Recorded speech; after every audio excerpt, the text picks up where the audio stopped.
So, hobby friends, I've got a new product for you. It is Copper Snail Tape. Copper Snail Tape, you ask? Random.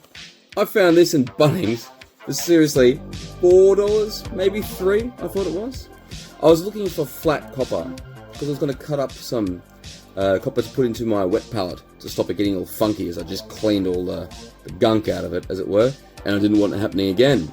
And then I came across this. Just a simple copper tape stuck on, bit of paper backing, you peel it off and stick it onto things. And I came up with 2 ideas of what you could do with it. So what can it do? Well, I do know for sure one thing it can do is copper can stop funkiness appearing in my freshly cleaned wet palette. This got a bit munky, a bit moldy, funky, whatever you want to call it. So I cleaned it out, soaked it in some vinegar, and now I'm going to apply some copper tape. As it's nice and thin, simply snip it, peel it, and on she goes. Since it's so thin, I do not anticipate this interfering with the sponge at all.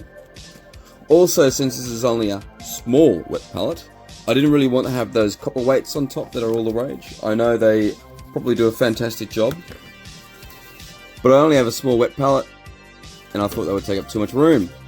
So I thought I'd give this a go. Surely, this will do exactly the same job as any of those fancy-dancy weighted ones. Wow, nice, fresh, out of the packet sponge. Ready to go.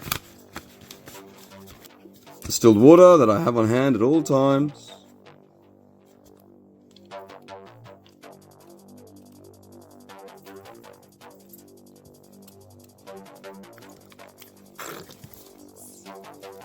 Now,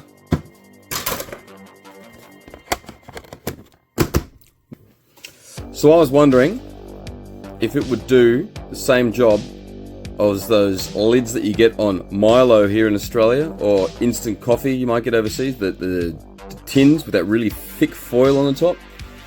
Oh, sorry, my dog is just snuffling around in the mess. So, how do I have a horse in here? Hey, what are you doing in here, you big dog? Why are you so big? Now, back to what I was saying.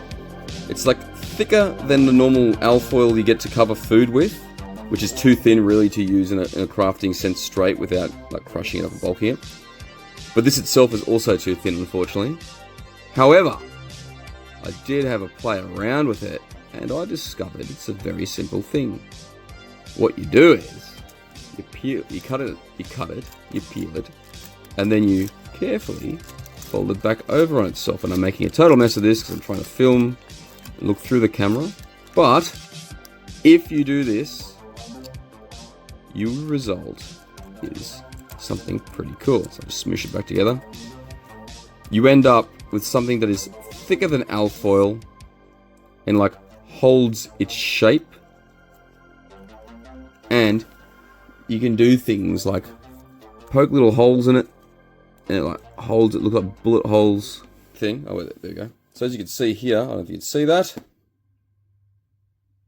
You poke holes in it, create like bullet hole effects.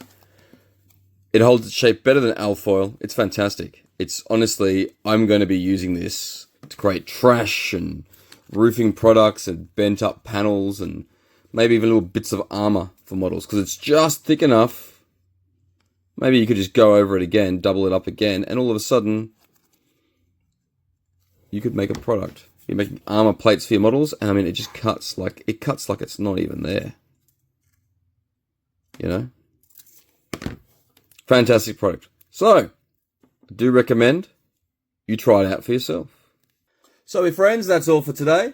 Snail tape, who would have thought it? $3 at Bunnings, absolute bargain. It is available at B&Q, I have checked online, and Home Depot doesn't have a listing. They've got something similar, but it's not for snails.